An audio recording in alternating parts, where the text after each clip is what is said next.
બ્લોગની ચેનલમાં અને હું છું ચાંદની. તો આજે હું તમને લઈને આવી છું સાયન્સ વર્લ્ડ પાસે. સાયન્સ વર્લ્ડ પાસે આજે રાતે 9:30 વાગે ડ્રોન શો થવાનો છે. એટલે મેં વિચાર્યું કે ચલો હું જાઉં છું તો હું મારા વ્યુઅર્સને પણ કેમ ના બતાવું કે ડ્રોન શો વેન્કુવરમાં કેવો હોય છે. અને શું તમને ખબર છે અત્યારે કેટલા વાગ્યા છે? અત્યારે વાગ્યા છે સાંજના 7:30. ચલો હું તમને બતાવું. ઇટ્સ 7:42 અને આટલું અજવાળું છે. હા, કેનેડામાં સમર કંઈક આવું જ હોય છે. એટલા માટે જ તો અહીંયા સમરમાં કેટલી મજા આવે છે. ઘણા બધા શો થાય છે, ઘણી બધા નાઇટ માર્કેટ ઓપન થાય છે કે જ્યાં આપણે લોકો સમરમાં ફરવા જઈ શકીએ. તો એવી જ રીતે જે આજે ડ્રોન શો છે એમાં હું, મારા રૂમમેટ, મારા ફ્રેન્ડ્સ અમે બધા આવ્યા છીએ. તો હું જાઉં અને તમને ના બતાવું એવું બને તો ચાલો આજે હું તમને બતાવીશ કે ડ્રોન શો કેવો છે. તો બન્યા રહો મારી ચેનલ પર.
જેમ તમને અહીંયા દેખાય છે ઘણું બધું પબ્લિક છે અહીંયા ડ્રોન શો જોવા આવેલું છે અને અહીંયા ઘણી બધી એક્ટિવિટીઝ પણ છે. તો ખૂબ જ સરસ લોકેશન છે. અહીંયા એકવાર ફરવા જેવું છે.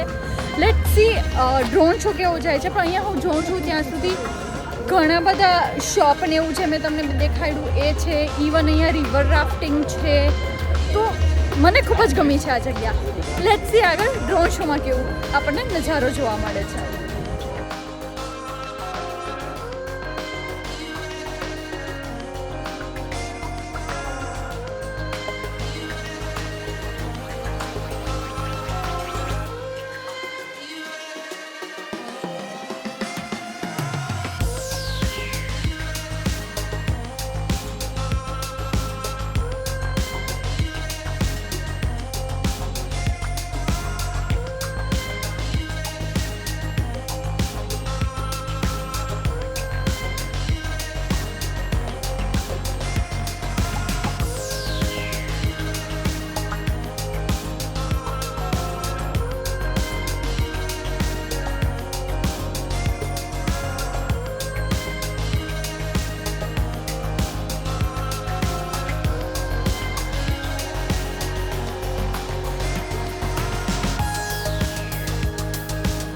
અમને લોકોને એટલી ભૂખ લાગી ગઈ કે અમે લોકોએ જો અહીંયા નાસ્તો થઈ જમવાનું લઈને આવ્યા છીએ. લચ્છી, મારા કઢી ચાવલ, પારુના હાથમાં પણ કંઈક છે, ત્યાં ધનુષણ પણ ખાય છે. એટલા અમે હંગરી છીએ. ચલો તમે લોકો